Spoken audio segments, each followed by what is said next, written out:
Assalamu alaikum dear students. Transport of oxygen in our blood. زموږ په وینه کې اکسیجن څنګه ترانسپورت کوي، څنګه زموږ لنګز لره راځي، بیا زموږ د لنګز الویلس لره څنګه ځي، بیا به زړه لره څنګه ځي، او بیا هغه څنګه سپلای کوي. نو دا زموږ د نن ټاپک دی په پښتو کې. زه یم ستاسو ټیچر محمد فاروق کچکزی.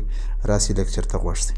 د لنګز سټرکچر خو موږ په ډیټیل ویلی دی. اوس په ټرانسپورټ اف اکسیجن موږ وایو چې په ټریکیا څخه ونیسي، د الویلس پورې څنګه راځي، بیا د هغه بعد موږ په وینه کې څنګه ځي. نو دا اکسیجن چې دی تاسو ته معلوم دی چې دا به د لنګز له راوار ځان را رسوي، د الویلس څخه یا الویلای چې موږ ته ورته وایو دغه څه به زموږ بلډ کیپیلریز له راځي، یا به دغه څه پر مخ باندې ځي. اوس دا یو دانه الویلس ما غټ لیکلی دی، د دې وسنګ ته چیرته تېر سوی دی بلډ کیپیلري، دا چیرته بلډ کیپیلري ده. دا رقم ما خو نه یو دانه لیکلی د هر بلډ کیپیلري هر د الویلس سره بیخي ډېر بلډ کیپیلریز آسپاس تېر سوي، او په هغه کې ډي اکسیجنیټډ بلډ، یعنې چې په هغه کې اکسیجن کم وي، کاربن ډای اکساید زیات وي. نو ځکه چې دی اکسیجن چې دی دې له بیا په اساني باندې را دننه کېدی سي د سمپل ډیفیوژن په ترو. نو ولې دی به د هایر کنسنټریشن څخه د لوور په خوا باندې راسي.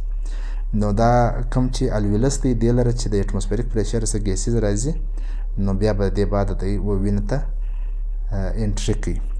نو د دې د سمج کېدو لپاره به موږ څه کوو، موږ به د دې دوې طریقې وایو، یو به د RBC کې دننه وایي، یو به د پلازما هغه وایي. 2% په پلازما په ترو ځي، 98 د RBC کې دننه د هیموګلوبین دی د دې په ترو ځي. اوس دا یو الویلس دی، د وینې دا ما د غټ لیکلی دی، د دې سره لوړ چې کوم د ګیسیز مجموعه ما ډرا کړې ده، دا ته موږ وایو ATM اټموسفیریک پریشر، چې دا برابر دی د 760 ملي میټر اف مرکري، یا د اسانتیا دپاره ته دا هم ویلی سي چې دا 29.92 یا 92 انچز اف مرکري دی. یعنې دې مطلب دا چې په فضا کې چې کوم د ګیسیز پریشر دی هغه 760 mm یا 29.92 انچز اف مرکري دی. د اټموسفیریک پریشر خو پیژنې. بیا په هغه کې اکسیجن څونه دی، نایټروجن څونه دی، کاربن ډای اکساید څنګه دی. انډیویجولي چې ته یو ګیس په هغه کې ګورې، و دې ته بیا وایي پارشل پریشر اف اکسیجن یا پارشل پریشر اف نایټروجن. نو د اکسیجن پارشل پریشر چې هلته دی هغه زیات دی، دلته ته وینې که په اسان الفاظ کې سمج تحقیق نو هغه ته موږ وایو 21%، که په ډیټیل کې وایي دا ته وایي 160 ملي میټر اف مرکري. 160 ملي میټر اف مرکري مطلب دا دی چې انډیویجولي د اکسیجن په اټموسفیریک پریشر کې دونه کنسنټریشن سره دی په خلاص. نو موږ چې کله ساه واخلو دا چې بیا زموږ الویلس لره راسي، د دې 160 بجای به د کنسنټریشن سي 100 mm اف مرکري. ته به وایې خو اوس 162 نو بیا 100 له ولې رالی؟ ولې په دې الویلس کې آلریډي کنسنټریشن اف کاربن ډای اکساید زیات دی، یا نور داسې ګیسز پکښې دي چې هغه په فضا کې دونه نه ول. نو دلته بیا کنسنټریشن د اکسیجن هغه ورلو کې، نو پارشل پریشر به د دغه هلته چې څونه زیات ولو دننه چې راسي هغه څه به لو سي. په دې کیسه خو د سر خلاص. دغه رقم بیا د بندې په اټموسفیریک پریشر کې د کاربن ډای اکساید کنسنټریشن کم دی، پارشل پریشر په الویلس کې زیات دی. اوس راسه د کوم د دې سره چې کیپیلریز کتلي دي، په دې کې چې کوم RBC-یانې یا بلډ یا پلازما یې پاکې بیا خالي 40 mm اف مرکري پارشل پریشر اف اکسیجن. ولې دا خو نومه ډي اکسیجنیټډ بلډ وایو. چېرته ډي اکسیجنیټډ، یعنې په دې کې اکسیجن کم دی. که چیرې ته د پرسنټیج په حساب ورته ګورې دا تقریبا 16% دې ته موږ ویل کېدلی سو چې اکسیجن دی. دلته څو دی 21% دی چیرې په الویلس کې. اوس به دی د سمپل ډیفیوژن په ترو دننه انټري ورکوي. دا د 100 والا چې دی دننه چې را دننه سي مالیکیولز، نو د 40 څخه به دی ولاړ سي د پلازما یا د RBC چې کوم کنسنټریشن پارشل پریشر اف اکسیجن دی هغه به د 40 څخه 100 ته ځان ورسوي. سر په خلاصېږي. او یعنې په بلډ کې فلحال 40 mm اف مرکري کنسنټریشن اف اکسیجن دی.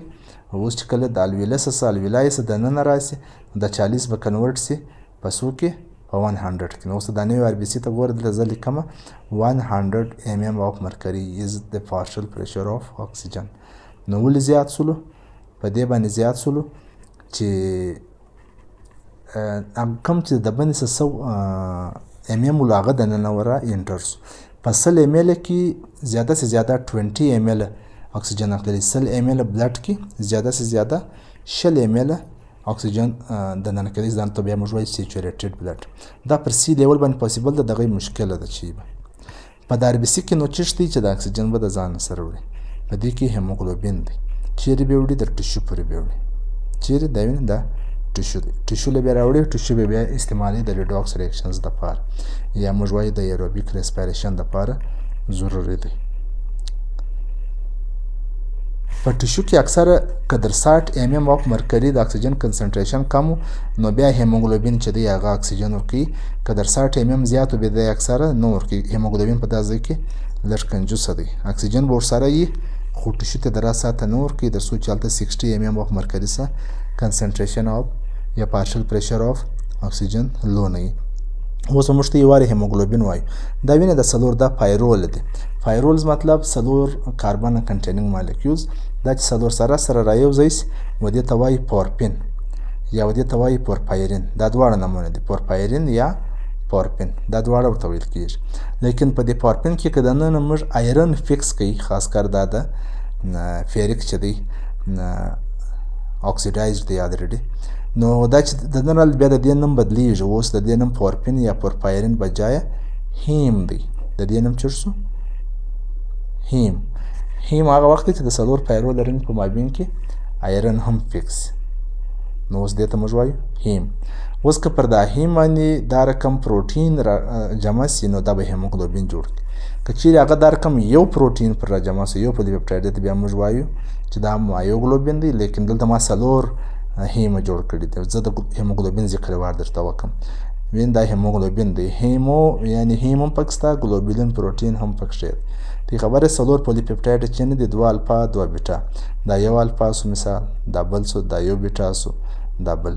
یعنی اوس دا یو هیموګلوبین جوړ سو. دا چیرته جوړ سو؟ یو هیموګلوبین. هر هیموګلوبین هر هیم سره یو اکسیجن اټیچ کیږي.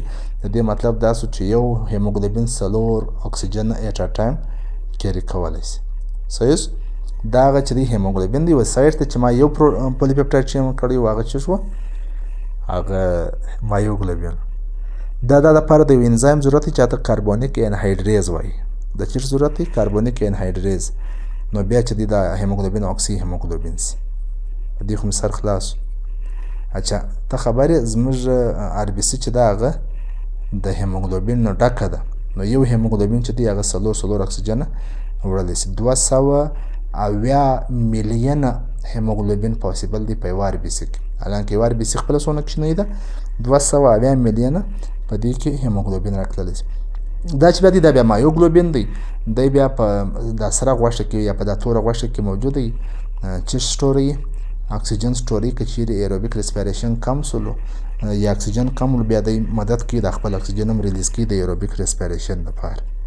نه د دې د وجې څخه دا زموږ غوښه سره یا توره معلومیږي. په دا مې هم سر خلاص، په ګرده لیکچر مې سر خلاص. که چیرې